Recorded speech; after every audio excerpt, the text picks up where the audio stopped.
Bonjour, bienvenue au 4e vidéo sur la composition quantitative. Dans le premier, on faisait une introduction en expliquant quelles étaient les différentes expressions quantitatives de la composition des solutions. Dans les deux suivants, le deuxième et le troisième, on parlait de la conversion de la molalité, symbolisée par le B, vers la fraction massique W ou la fraction molaire en X. Le quatrième portera sur la conversion de la fraction massique en fraction molaire ou en molalité. Donc on fera les deux dans la même vidéo. Par exemple, si on nous donne la fraction massique d'un soluté qui est égale à 0,1064 et qu'on nous demande, par exemple, pour commencer, quelle est la fraction molaire, la démarche suivante serait la bonne.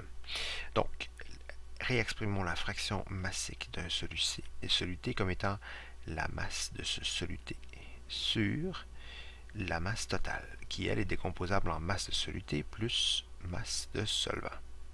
Sachant que c'est égal à 0,1064, ce que ça veut dire, c'est que c'est égal à 0,1064 sur 1.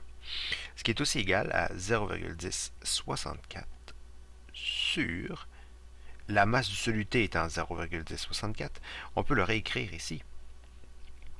Plus, et 0,1064 plus quoi donne 1? La réponse à ça, c'est 0,8936.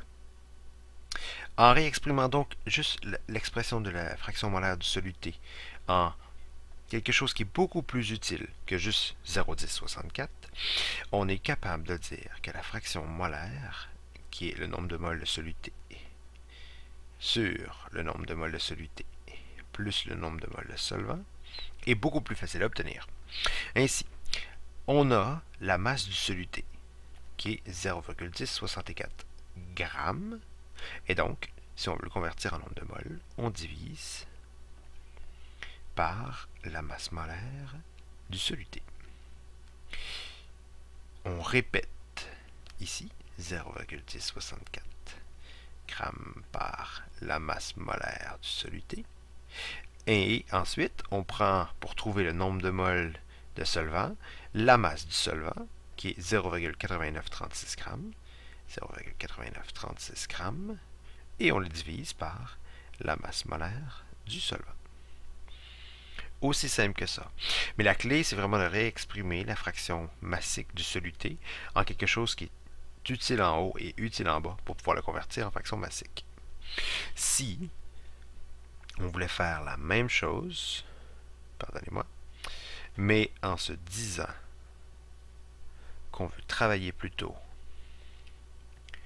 à convertir la fraction massique vers la molalité, on va prendre la même valeur de fraction massique, et puis on veut le convertir vers la molalité de ce soluté-là, le travail serait très similaire. Sachant que la fraction massique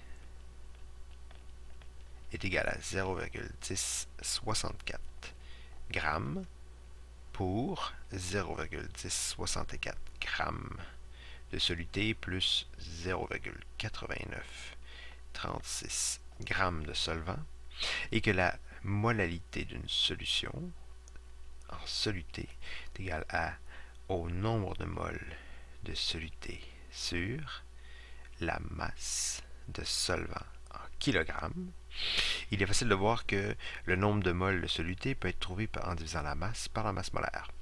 Et donc, masse par la masse molaire du soluté. Ensuite, la masse du solvant, eh bien, c'est directement ceci en kilogrammes. Et donc, 0,8936 grammes divisé par 1000 grammes pour 1 kg. Et donc, ce calcul-ci nous donnerait immédiatement la réponse, qui serait de 2,585 mol par kilogramme, sachant que la masse molaire du soluté est de 46,02 grammes et que le solvant, c'est de l'eau. Bonne journée!